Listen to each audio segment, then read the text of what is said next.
to LOA Today. I'm Walt Thiessen. I've been doing this podcast since September of 2012, and boy, are my lips tired. This is your daily dose of happy. We are so happy you decided to join us today. Indeed, we are. Alex is not going to be able to join us today. Apparently, her internet is out, which makes it kind of tough. It's hard to connect when you don't have the internet, but she'll be back. And thought Dan might be able to join us. Dan has not been able to be with us for quite some time because he spent the last 6-7 months, something like that, in Dubai. But I know he's home now, so I wouldn't be all that surprised if he shows up one of these weeks. So kind of pay attention to that. But we are not bereft of communication today because I have a special guest joining me. Her name is Shannon Petrovich.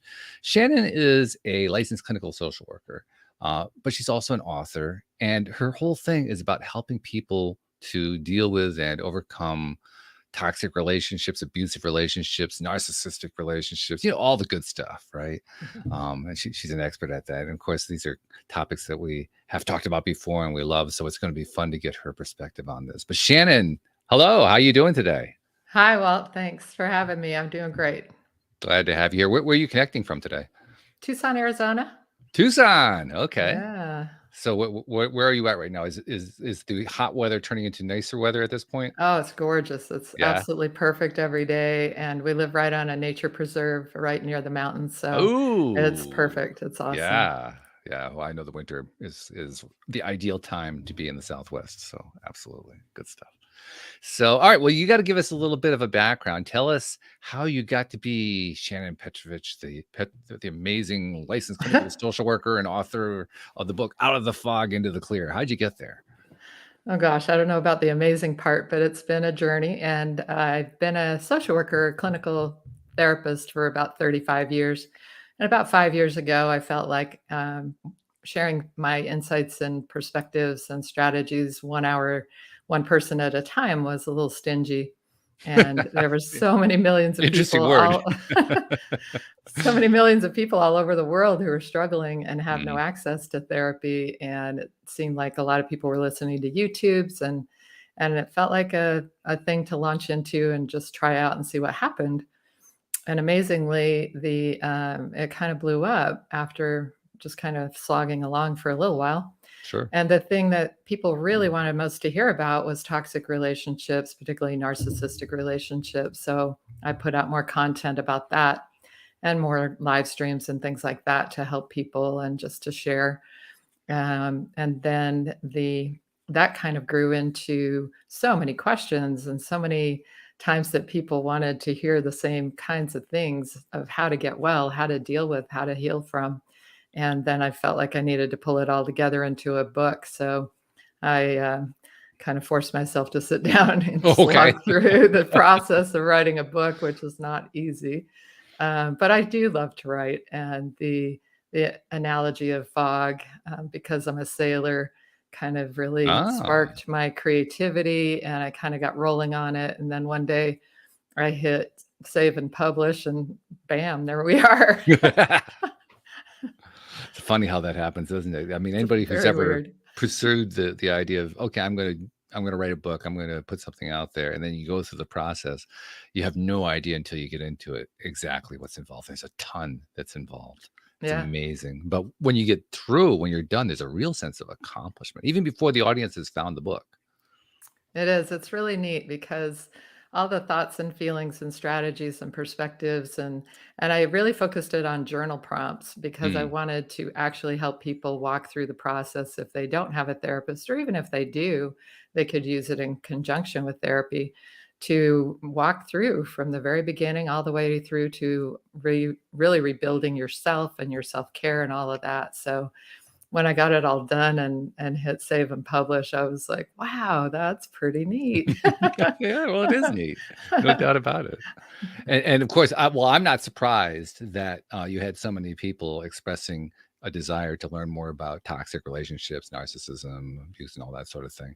I mean, you look at the popular media and many of the top personalities. I won't name them, but I think we can all pretty much identify them. There's a lot of them who represent those different categories, and they have become popular because there's already a demand for it within the population. So of course it's a big thing within the broader population. But how cool that you were able to tap into it. What kind of response have you gotten? It's been really exciting and a lot of fun, and I've been doing a lot of podcasting lately, and that's Mm. been completely new and exciting and fun. Ooh. To be able to share with people from all over the world. I've interviewed with people in South Africa and Nigeria, Yeah. and Germany, and the UK, and it's just really exciting. And I do live streams on my YouTube channel every other week also, and that's amazing because people will respond and jump in from all over the world, even if it's the middle of the night where they are. Right. Oh, Jump that's in, true. and my mission is just so that people wouldn't feel alone, because I think that despair is part of what triggered me to get into the YouTubing and eventually write the book, was that even people who do have access to therapy fall into such despair that they suicide. And a Mm. couple a bunch of sort of profile suicides a number of years ago was part of what sparked me into it too, Yeah. really wanting to help people understand depression and anxiety. And then, like I said, it kind of segued into toxic relationships, and really it's all intertwined, because when you're in a Sure. toxic relationship, your depression and anxiety are off the scales. And I've had so many people come into my office as clients and say, I'm depressed and anxious. And as we unpack their lives, I'd be depressed and anxious living with their partner too. So Mm. it's no surprise. And we have to learn how to take care of ourselves and set boundaries and begin to live fully within our skin and living out loud, or we do get depressed and anxious. I was just reading today about the topic of when people first interact and meet. Developing early relationships, usually primary relationships. And in the course of reading that, the book I was reading was oriented toward men trying to find women, and the theme was, you want, the masculine thing is, you always want to be putting yourself out there. You don't want to be pulling back and being introspective. And what really caught my attention when I read that is, yeah, that's true, and yet that's also in contrast to what you need to do when you're dealing with a toxic personality, an abusive personality, something. You actually have to go. You have to do exactly the opposite of what, as a male, you're trained to do. I mean, that's and I'm sure there are similar issues that go on the female side, but of course, I look at things from a male perspective, and I think, damn, that's a tough one. How do you break that? That's absolutely right. And our culture just stinks at so many things in so many ways, because we teach men how to be out there and not introspective. We teach women how to be people pleasing and placating instead of being our true, full, authentic Hmm. selves. Mm. And so when you start a relationship with one person being all about themselves and the other person being um, all about the other person, you've already set up a dynamic that's not healthy. And Right. it can go any which way, but it's not going to go in a good direction until both people are fully authentic. Yeah, that's true. And of course, the other problem, but this is, I think, probably the biggest problem of all, is that we human beings are habitual. We repeat the same behavior patterns. We repeat the same thought patterns. I mean, I think the researchers say that we have, what, 60, 70,000 thoughts a day, and 95% of them are the same as what we had yesterday. And we, I mean, talk about habitual, We must be bored with ourselves, you I would know, think. right? Thank God for the other 5%, or we'd be just absolutely comatose. but, but it's true, and of course, well, you've seen this many times, I'm sure, as a therapist. I'm sure you probably addressed it in the book as well. But people will find themselves, going on the theme of meeting people for the first time. They're meeting the same kind of person over and over again. They leave one Right, relationship, and all of a sudden they're in another relationship, and oh my God, it's another abusive person, or it's another narcissistic person, or something like that. It's the same right. thing over and over again. Talk about that. Why do you think that happens? Yeah, so the problem is exactly what you brought up, the 60,000 times a day that we're talking to ourselves in toxic ways typically. And Mm. so when we fall into toxic relationships is usually because we have a toxic relationship with ourselves. Not to Mm. blame the victim, but we have to look at how we treat ourselves first, because if we're constantly running ourselves down, if we devalue ourselves and degrade ourselves every time we have an issue or have a problem or get frustrated or feel sad, and you may not even be aware of it, but when you recognize all the ways that you run yourself down, then that's going to resonate and be familiar when someone else is negative and running you down.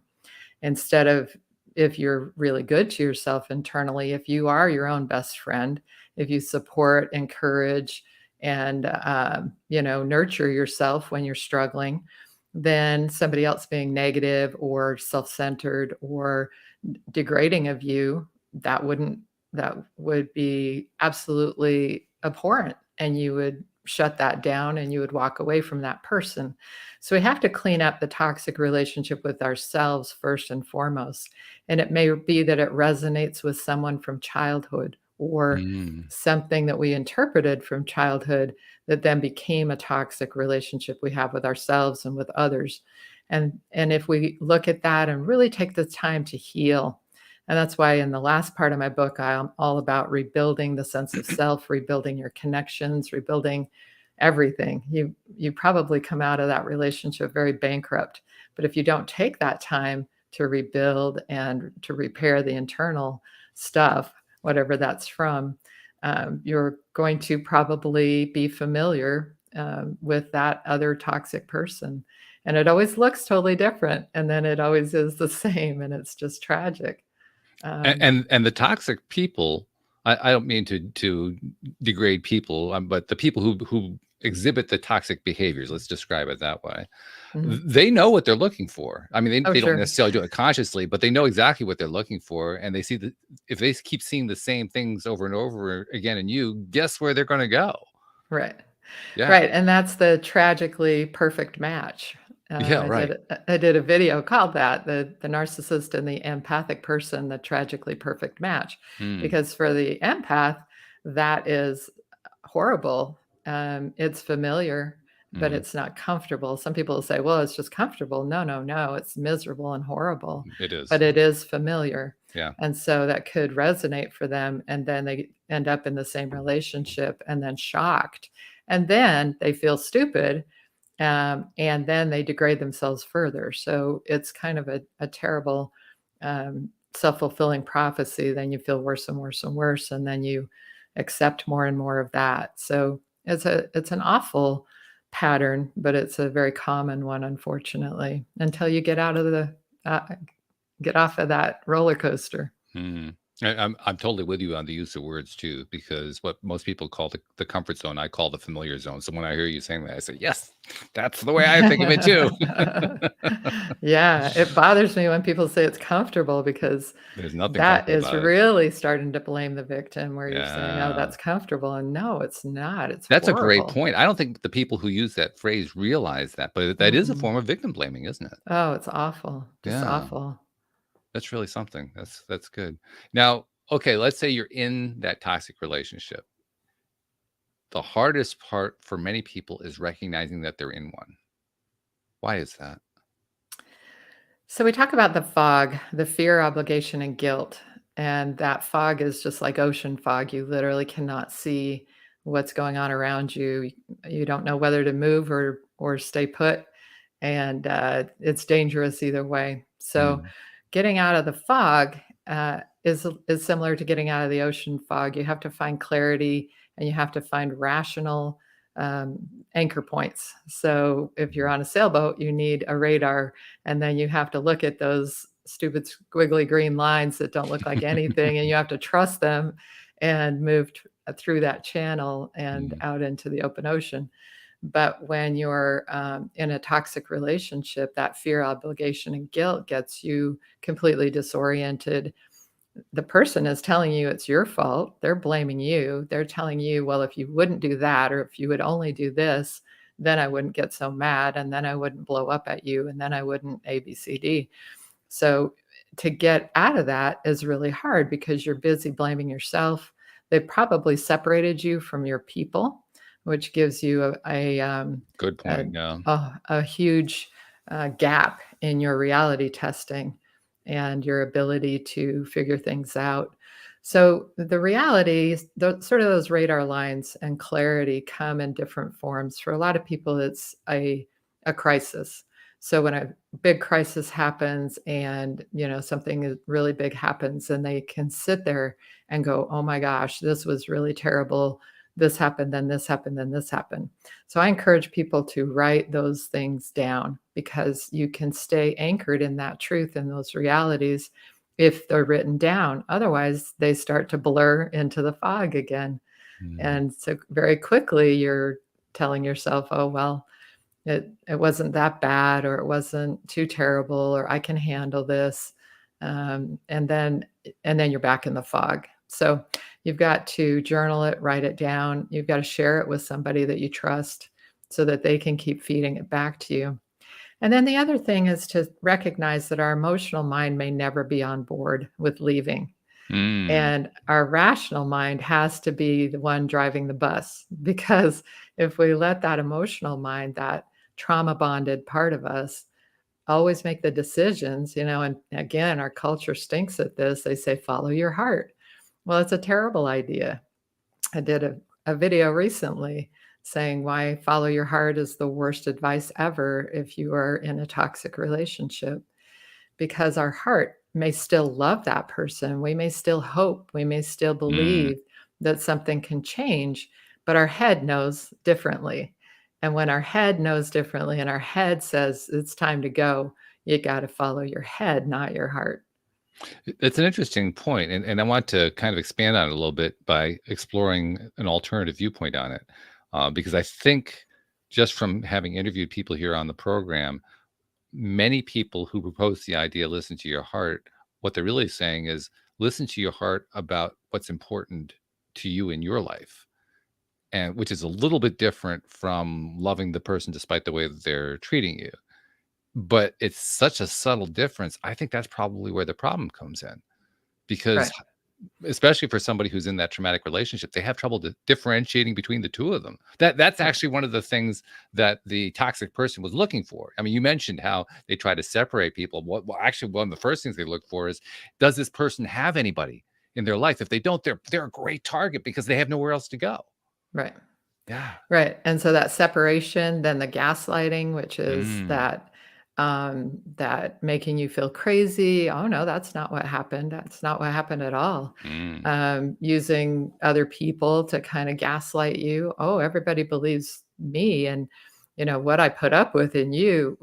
They'll even kind of flip the script and make it sound like you are really a handful and you're really terrible, but they're willing to kind of stick in there with you. In addition, it's the cycling of love bombing and devaluing that really kind of sinks the hook in really deeply.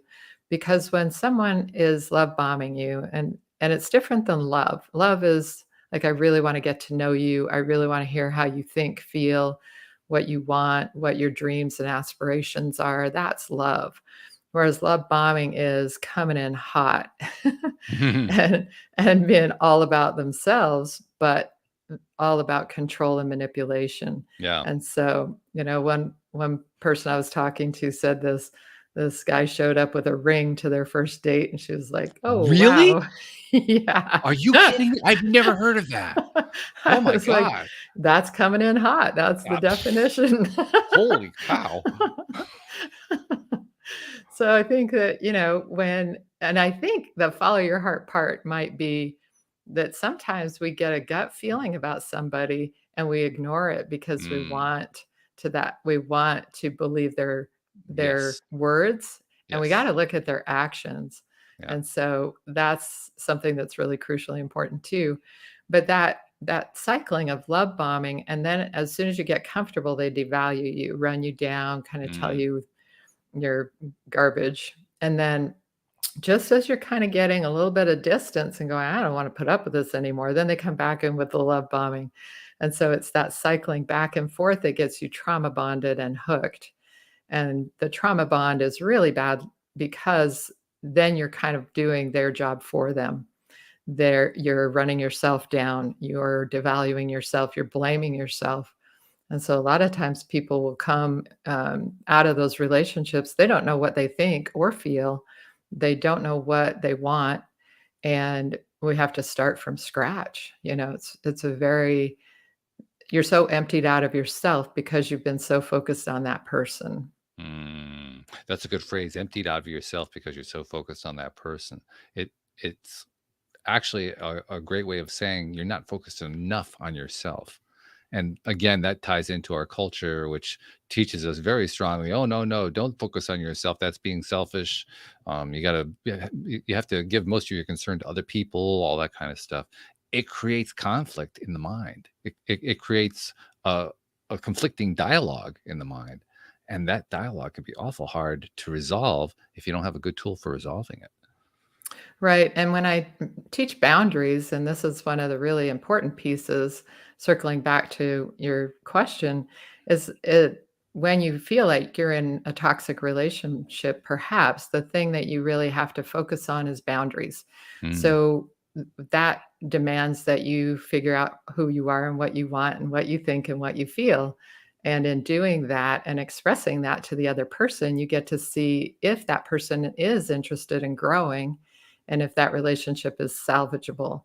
Because sometimes people show up in a relationship, people pleasing and placating, then they find themselves miserable and then they bail out instead of learning to set boundaries, learning to express themselves, and then seeing if the relationship has any potential. And so it's really important to learn how to do that and then see what happens. If somebody escalates and gets really angry that you're setting boundaries, you know that you're in a really toxic relationship. mm, But sometimes a mildly toxic relationship, or somebody, like I said, that where you've set this dynamic in motion and they're not even necessarily wanting that either, then you can learn to express yourself, set boundaries, talk about what you think or feel, and the other person is happy to, have you be a full part of that relationship, and you can right. both be fully authentic in that relationship, and then you've got a real love. That's true love. I was just thinking that Alex couldn't join us today, but we describe her as the queen of personal boundaries. And if she'd heard that section, she would have said, absolutely, you got to set those boundaries. She would have just been all over that. But yeah, 'cause that's totally what she's all about. Let's also talk about, though, how you grow those boundaries, because it's not something that's easy to do. And I'm going to let you talk for a second because this has happened so often lately. My cat wants to come in while I'm doing the podcast, so I have to go let him in. So I'm going to let you just focus in a little bit on this idea of how you develop the ability to create the boundaries. And I'll be back in about 10 seconds, and I'll Okay. join you again. Okay. I've got my 2 dogs with me, There otherwise you they'd go. be knocking too. Okay. Yeah. Boundaries are how I take care of myself within a relationship, and so it can be as simple as I am I'm not going to stay in this conversation if you're escalating, if you're angry, if you're talking down to me or talking badly towards me or cussing or loud. I'm not going to continue in this conversation on the phone. I'm going to leave the house or leave the room, and we can try again later. So in the beginning, you want to set boundaries that they're basically like a little grown-up timeout. and not to not to be demeaning of anybody. It really is a grown-up timeout because the behavior is kind of a tantrum. Mm, And in the same way that you wouldn't want to let your 5-year-old have a tantrum and then hand him an ice cream, you don't want to keep feeding those tantrums. You want to call them right. out. You want to notice them out loud and say what you will and will not put up with. And that's how you set boundaries. And then you have to check yourself and say, am I feeling guilty? I don't need to feel guilty. This is healthy. This is what I need to do in this relationship. That person has the option of changing their behavior. If they choose not to, then I have the responsibility to take care of myself and leave the relationship.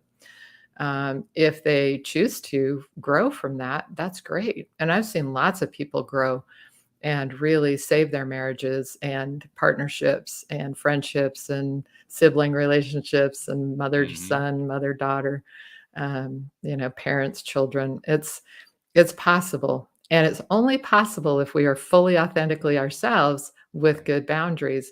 And if, as long as we're people pleasing, placating, and peacekeeping, the 3 Ps, as long as Three we're Ps. doing that, we're undermining ourselves and we are not existing fully in that relationship. So that part is our responsibility. And then what happens from there determines whether we're going to stay in that relationship or not. So this goes right back to what we were talking about before, the idea of how are you going to treat yourself? Right. What kind of dialogue are you going to have internally? Because if you got that negative dialogue going on where you're tearing yourself down, you're going to have an awful hard time setting those boundaries. You got Right. to feel good about yourself before you can feel good about putting a boundary down with somebody else. Right. Yeah. Right. You have to be standing up to your own toxic self Right. and, Yeah. and supporting and encouraging your own self. And then you are able to do that in the world.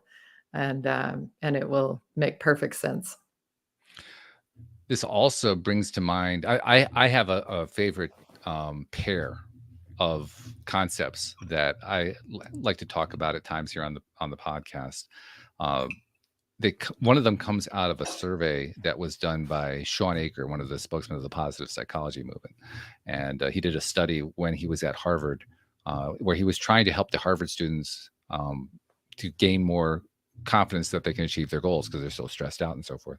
And so he did the study and discovered in his study, the only thing he found a correlation on was that he found a correlation on social connectedness, and that those students who developed social connections were 70% likely to achieve their goals. That factor all by itself was going to be 70% predictive of their success. And if they didn't develop the social connections, then they weren't going to be successful 70% of the time, which is a really high correlation. For me, the combination that makes the full 100% is the social connectedness and the self-confidence. And that when you put those two things together, you guarantee success with whatever it is you're trying to do. So I'm kind of curious to know, to what degree does social connectedness play into what you're talking about? Yes, and the other thing that I think our culture really stinks at is self-esteem. And the Yeah. whole self-esteem movement of the 80s was ridiculous. And Talk we've about got why that was. oh my gosh.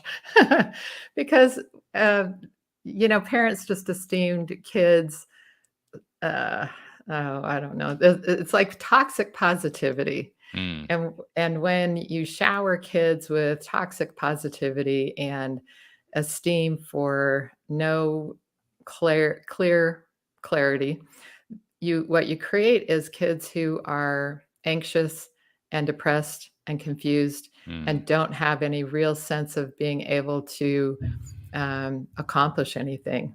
And so it's a really weird dynamic. You would think the opposite, and that's why the self-esteem movement happened. But it's really backwards. And so what we mm, need to do is really be a lot more clear, and we need to esteem effort and character qualities and things like that instead of achievement. Because when we only esteem the either we only esteem just showing up, or we only esteem the first place winner, then we discourage kids. So it's really important that kids understand, and people understand, that self-esteem comes from who we are in our character qualities and our values. And in our culture, our self-esteem comes from superficial things and completely non-important things. And when we can, your bank account or what you do for a living or whatever, things like that, people don't feel good about themselves when that happens. And when they don't feel good about themselves, then they can fall into despair. We've seen a lot of high profile suicides, people who seem to have it all, who fell into despair and killed themselves. So mm. what's that about? It's because you don't understand who you are as a real genuine person in your character qualities and your values. So one of the pieces that I work with people in my practice and also in my book is to help people completely regroup on who they are and And a lot of times social connectedness helps us with that because a lot of times people don't know who they are. They don't understand their character qualities until they ask other people who really care about them genuinely, what is it that you like about me? What is it that you value about me? And when you can hear that you're a really caring person, you're loyal, you're dedicated, you work hard, those are character qualities. Those are things that are really our values and are in action. And that's what makes us actually feel good about ourselves. So if we can do that work, then we feel good. And then we will stand up for ourselves. And then we will feel successful no matter what we do. You said something that cued an idea in my mind, and it, the idea is in regard to a pet peeve that I have about a phrase that probably did originate in the 80s. It's still being used by parents today. And I'm going to be curious to know what your take is, because I really have a pet peeve about this. So many parents, as they're especially working with their younger children, will use the phrase good job, as a way of rewarding them for, achieving something that the parents want them to do. What's your take on good job? So it's mixed. I think again, you have to be aware that when they did some studies actually, and when you said good job or something like that, as opposed to good effort, the kids became discouraged if they didn't win or they didn't get the first place or they didn't get Mhm. an A. And so what they found was when you praise the effort and praise the hard work or the dedication or for me, I look for sportsmanship and I praise that. When Mm. we're watching our grandson play soccer, I want to praise his sportsmanship. And when Mhm. if some kid gets knocked over and he helps him up, I think that's awesome. And I'm going to praise that. If you're only praising the goals, then that kid gets discouraged if he has a rough game and makes no goals. And Mm. so I think that's where that stuff really falls flat. Yeah. The other part for me that is that I don't like about the phrase "good job" is that it's often used as a way of describing that the child accommodated something that the parent wanted them to do. Yeah. And I understand why parents are doing that. I understand what they're attempting to do, but I also know how that interferes with what I call the internal compass that everybody has, that children have, especially. Mm. I have a great deal of faith in children. I really totally believe the greatest degree that we can allow them to just follow their own internal compass is also equal to the greatest degree of growth that they're going to experience. They're going to accomplish more. They're going to feel more self-confident. They're going to learn more about their environment better. They're going to learn how to interact with others better. The whole thing's going to be better. Their education's going to be better. They're going to learn to read better. They're going to learn to write better. They'll learn to do math better. All of it is going to happen the more that they're allowed to follow their own compass instead of somebody guiding them, some adult saying, oh no, you got to do it my way because this is the proven way to accomplish that particular thing. Yeah. So to me, that's another piece of it. Because what the parent or the teacher or the adult or whoever they are, what they're really saying when they say good job is thank you for doing it my way. Yeah, I know what you're saying, and I think that one of the things that I've noticed with our grandson especially is that he loves to play a game the way it's supposed to be played, and then he just goes off on his own tangent. And we're using these as that, and he's got new rules that he's made up, and it's a blast. And I always follow his lead and just let him do that because that creativity is so wonderful. Yeah. And so, yeah, I think what you're saying is right on. But I think too, parents have to balance those things with how do we help kids grow up to be responsible adults who are aware of others in their environment. So I think there's a balance point there where you can't Hmm. let a kid completely run amok because some kids will be brilliant and some kids will run amok and be really destructive. And also, I think some kids are wired more self-centeredly and some kids are wired more other-centeredly. And we have to notice those things in kids because there are kids who are so other-centered that you have to reel them in and help them to focus on themselves. And there are kids who are so self-centered, you have to teach them empathy and compassion in very clear and concise ways, or they will just run amok over people their whole lives. Do you think that those kids at either of those two extremes, or actually both of those two extremes, uh, is it environment or is it genetic? In other words, from my perspective, I suspect they're picking that up from their environment. They're learning it as they're going along. But I'm curious to know what your take is. Yeah, so that was kind of always my thought, that it was the nurture part of nature or nurture. Hmm. But in fact, there are newer studies out that say that people are born a little bit more narcissistic or a little bit more empathic, and then their environment shapes those things. So, I think that any parent will tell you that this kid was kind of wired this way and that kid was wired that way. And I think that's true. I think that kids some do have that nature, that genetic nature, and then it's our jobs as parents to, guide those kids to some degree, let them be their brilliant selves, but also sort of sand some of those rough edges off so that they don't be, either become so empathic that they're everybody's doormat, or become so self-centered that they're the town bully. Yeah, we certainly don't need any more Tom bullies. We got plenty of those around. No.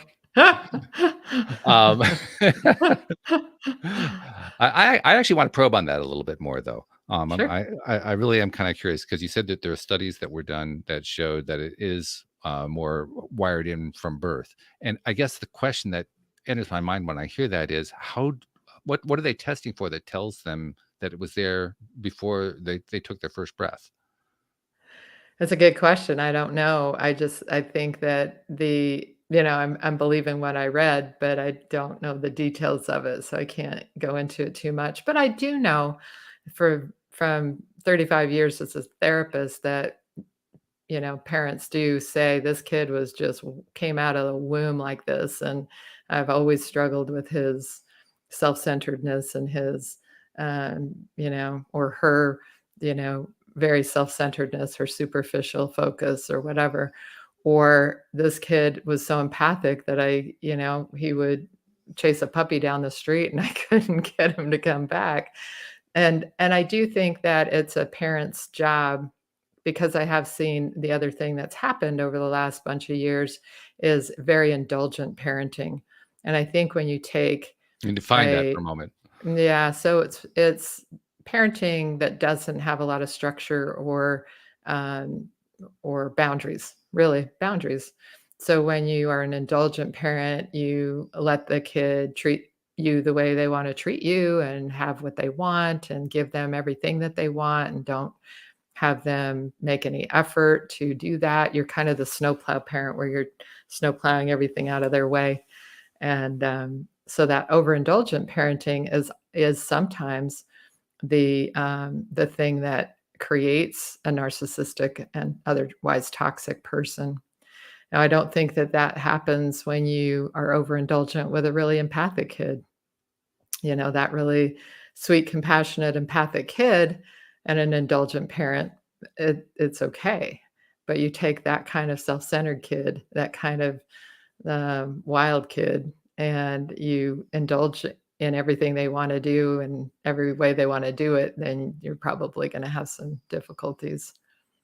The idea of the indulgent parent, as you defined it, that to me falls into it's a subset of a broader category. That broader category is the parent. Let's see, how do I want to express this? It's the parent who would rather interfere in some way for the good or for the bad, either aggressively or passively, because it's possible to passively interfere, as opposed to honoring where the kid is at that time.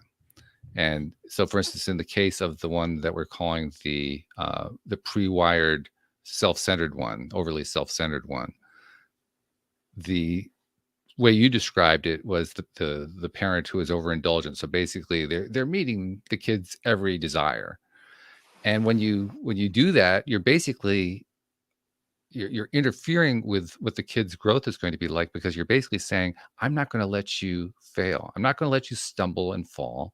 I'm not going to let you experience going through any kind of challenge or pain or suffering or anything like that, because I don't want my little baby to experience anything like that.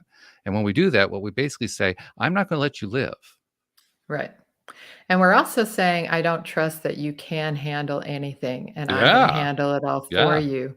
And Right. so it's essentially, even though it comes from a place of love, and I fully believe that, it essentially handicaps a child emotionally for Right. the rest of his life, his or her life. And so it's extremely destructive, and people don't realize that until oftentimes things are in a crisis point. Hmm. And that's when a parent needs to learn boundaries. And sometimes, one of the most watched videos that I have right now is when when your son or daughter is a narcissist. And I have so many parents of adult children who are very toxic and narcissistic towards them. Um, and that's pretty tragic. But, oftentimes the clients that I have who are going through that, they realize how indulgent they were, how they snowplowed everything out of the kids' way. They never let them be frustrated or sad or upset or have difficulties, and they never set boundaries. And so this young man or woman has no sense of reality, truly, and certainly no sense of respect or compassion or empathy for others. They're all about themselves.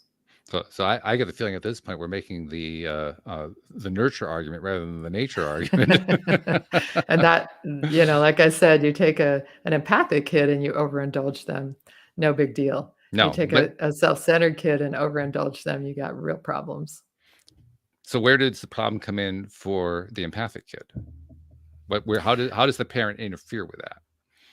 I think it's really important, again, that they learn boundaries, because they are so empathic and compassionate towards others. They don't understand what they need and what they want, and they don't set good boundaries oftentimes, so they can tend to be the one that is mopping up everybody's messes and helping everybody and not getting their needs met. So I think it's just important as a parent to understand each kid and how they're wired and what they need so that they can be a balanced, whole, authentic adult.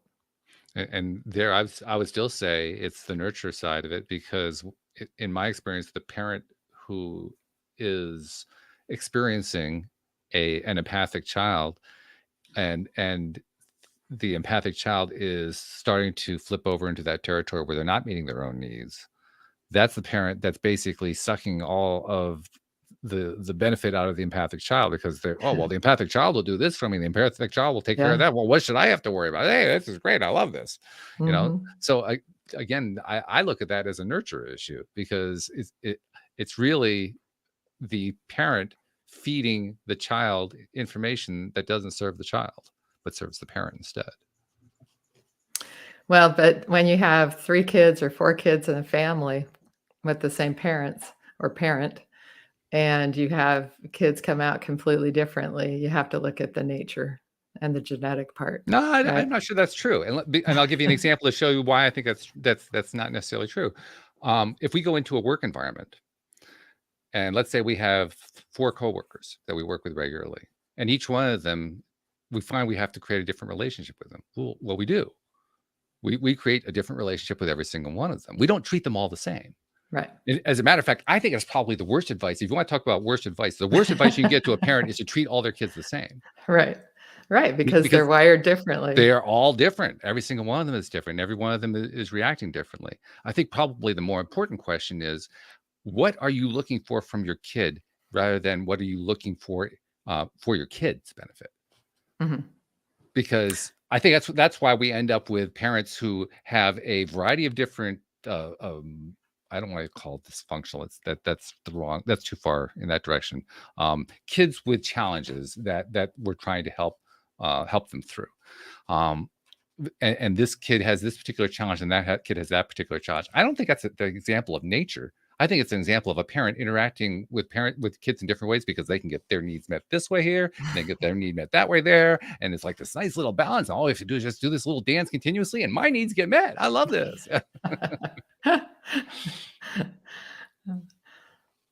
So anyway, the nature and person nurtured argument is always a fun one that goes on forever. Let's talk a little bit more about the dealing with the narcissistic personality. That has become something of a thing, for lack of a better term, particularly over the last, I'm going to say 15 years, something like that. And I say it that way because I just look at what's happened in popular culture and who have emerged as popular figures in popular culture, and the ones that I think we can all kind of identify as having a narcissistic tendency. They all kind of popped up in the last 15 years or so.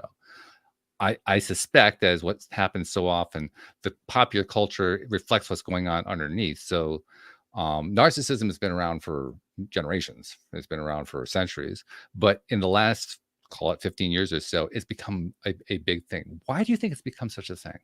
Can you pinpoint something?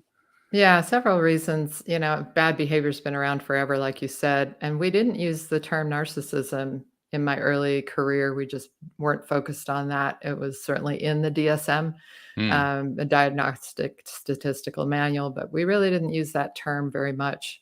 And I think what has happened is a number of things, but one is that our culture has become more narcissistic. The social media promotes narcissism, promotes superficiality, and focus on yourself, and focus on the things that getting what you want, when you want it, how you want it. Even our television shows, are all about revenge and getting one over on somebody, and it's just so anti what we would think of as healthy character qualities. So those are things that I think young people are dealing with. But I do think that the term narcissism started as a helpful term where people were able to go, oh, now I get it. This person really is dishonest all the time. Hmm. They will lie, cheat, steal, do whatever they need to do in order to have control and manipulation over me. And when you're not a narcissistic person, that's so baffling. Hmm. You really can't even understand that somebody would lie all the time about stupid stuff. Right. And so I think it was helpful initially, and then it has sort of morphed into being weaponized. So people will even flip the script, and when they are very narcissistic, they will call the other person Oh narcissistic yeah, sure. to try to That's the number one defense.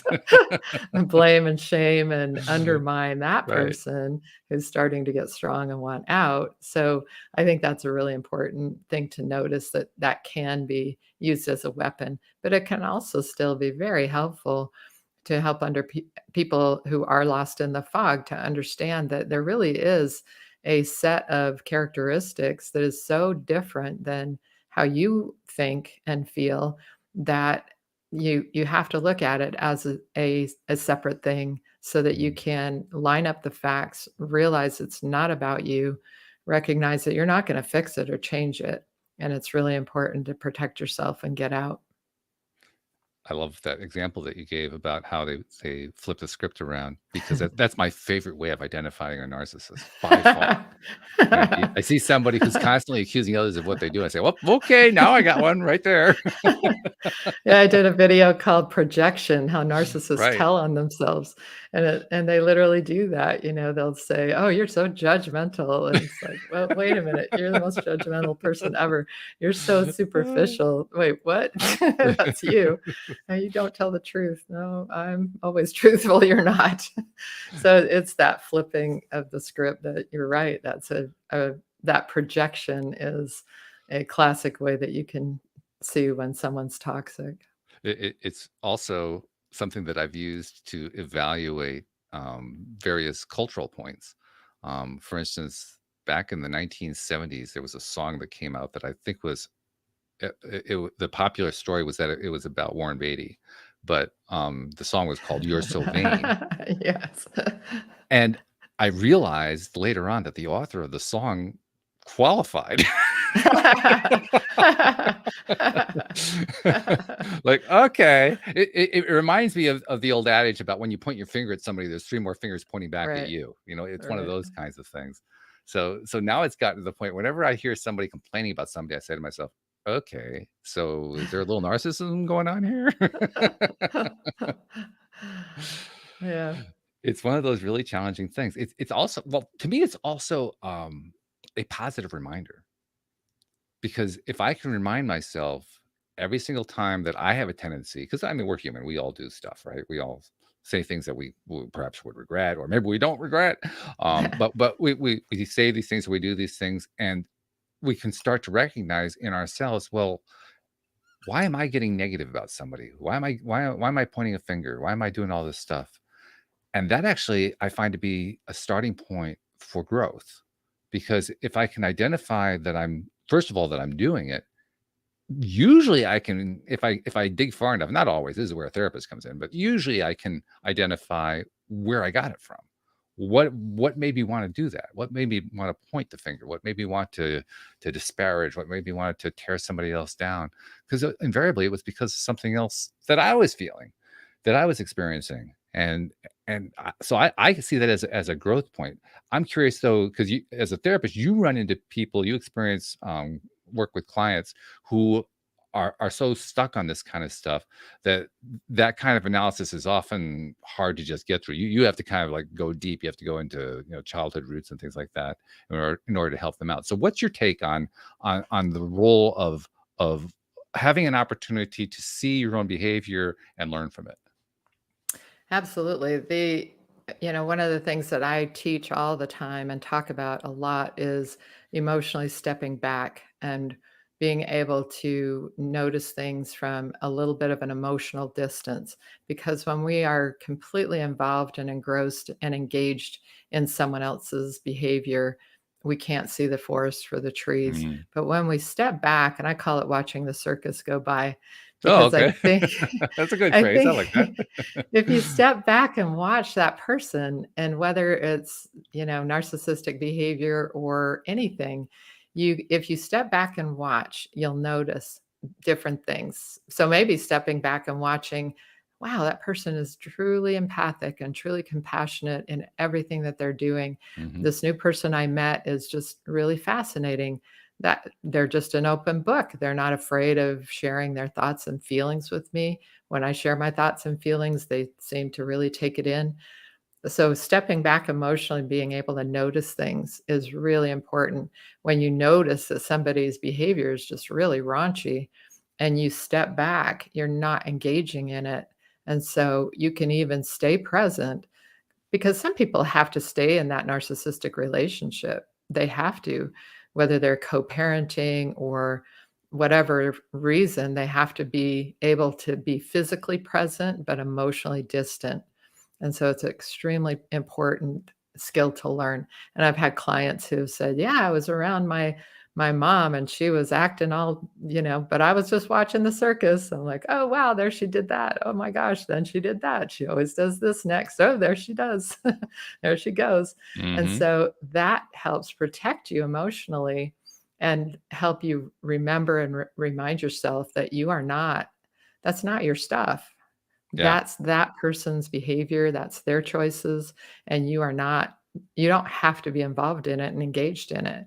So you can sort of stay there and smile and nod and and kind of be Yeah. physically present, but emotionally distant and protecting yourself. Now, if it then starts flying in your direction and is, directly assaulting you, then you have to respond. But oftentimes it's just like watching the circus, and you can just watch it go by and not jump in the monkeys' cages with them. Yeah, yeah. In fact, I think that what we're really talking about there is perspective. What Mhm. perspective are you going to take to absorb a situation while you're engaged in it? I mean, you can be engaged in it at the same time, but you can still maintain that perspective. And in that perspective, you can actually come to appreciate where they're coming from. You don't have to like it. You don't have to want to engage in it, but you can kind of appreciate it. You can say, well, yeah, all right, I can kind of see how she created that. Maybe dating back to when she was a kid. Maybe her parents did X, Y, and Z, and that led her to generate this kind of a pattern. And the more that we the more that I find that I'm able to appreciate that kind of thing, well, first of all, the easier it is to not be affected. I mean, I get to the point where I don't really feel like I need to feel emotionally distant. I can actually feel emotionally engaged. I just don't care about what they're trying to project on me. It just doesn't matter to me anymore because, like you said, I've totally bought into, well, that's their stuff. Right. I can't do anything about the fact that it's their stuff. It's up to them whether they're going to do anything. And if they're not going to do anything, oh, okay, that's what they chose. There's got to be some beauty, some payoff in there for them. Otherwise, they wouldn't keep doing it. What's the point? Right. And like you said, I think a lot of times we can come to peace even with somebody, a lot of people are having to take care of their elderly parents who are really Yeah, toxic. yeah. And so how do you do that? You come to some sort of peace of they're doing the best they can with what they Hmm. were given. Hmm. And I think finding peace within yourself is how we live in our peace and we live in our authentic selves. And when we can do that, then everything is okay, even when it's not necessarily okay. I remember my mom passed about 3 years ago, and just before she passed, my sister was caregiving. Um, I was living in a different place, but I went to visit just before, like about no, actually, it was about 11 months before she passed. It wasn't just before, but even then, I could see the behaviors going on that my sister was dealing with, and one of the things that I noticed was I learned something about my mom that I had never known before. It had been going on her entire life, but I'd never recognized it. I was finally able to identify it in that last conversation I had with her. What I realized is my mom didn't really know what she wanted in life. She was 89 years old and she had still never figured out what she wanted in life. Wow. And I thought That's to sad. myself, wow, it is sad. And then I thought about it from her perspective. What was that experience like from her perspective? And from her perspective, that was normal. Right. From her perspective, that's the way life was. And I thought, wow. So that's the way she's been living her entire life. It gave me an entirely different appreciation of where she was at. Now, Yeah. did I want to adopt it? Of course not. I didn't want to adopt that at all. But I actually could love her more for that. Like, Yeah. wow, that's what she's been going through all this time. I never knew that.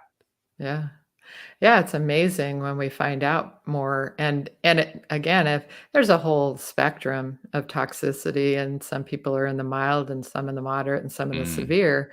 In the severe, you just have to, save yourself and get out. But mm, but so many times, people do have toxic parts of themselves, and I really feel sad when pretty decent parents are being cut off from their kids because some therapist told them that they were a mm. narcissist and you ought Yeah. to get rid of them.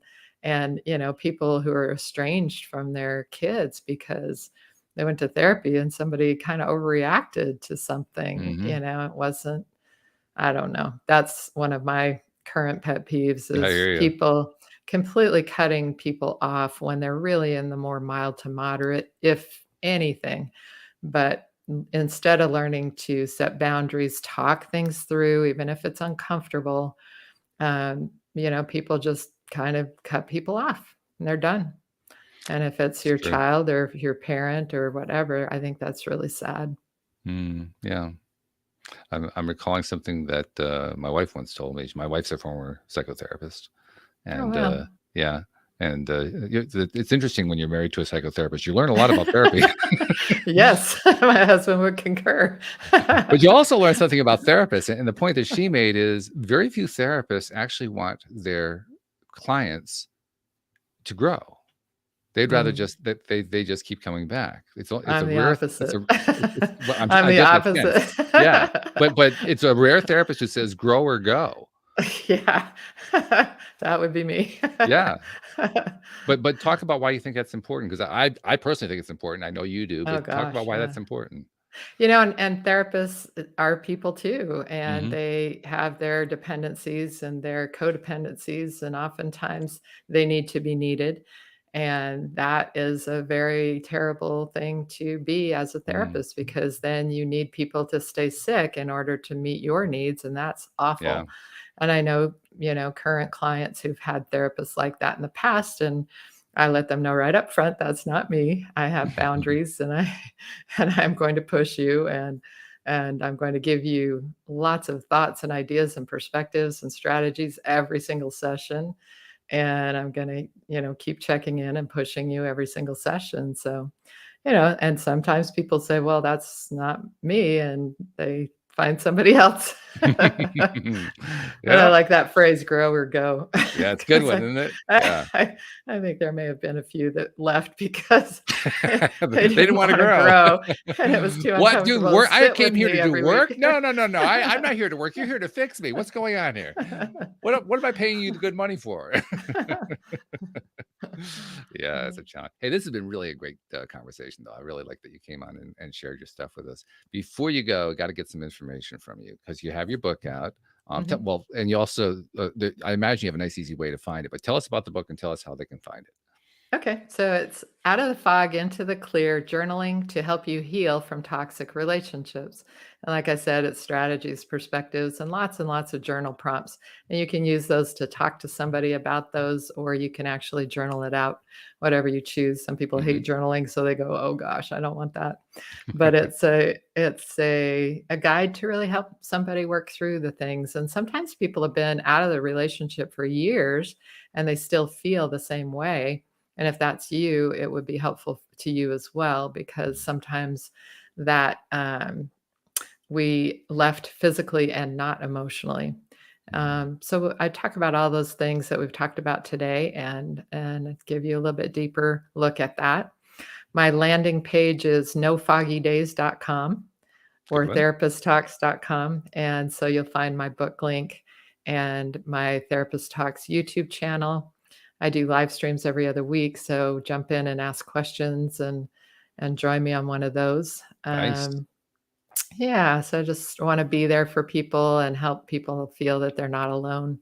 That's a good thing. Yeah, it's a really good thing. So I'll make sure we include a link in the show notes to make it easier for them to find that. And one other thing I want to tell you that I make it a practice to tell my guests, because my guests, they're givers, and you're a giver. It's very clear that you are a giver.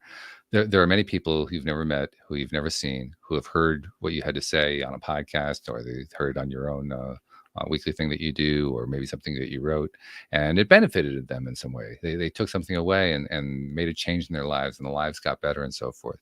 And I don't think we get enough credit or give enough credit for that. So on behalf of those people whom you've never met and you've never seen, thank you for what you do and what you continue to do. Oh, that's really sweet, Walt. I really appreciate you saying that, and I really appreciate you having me on your show.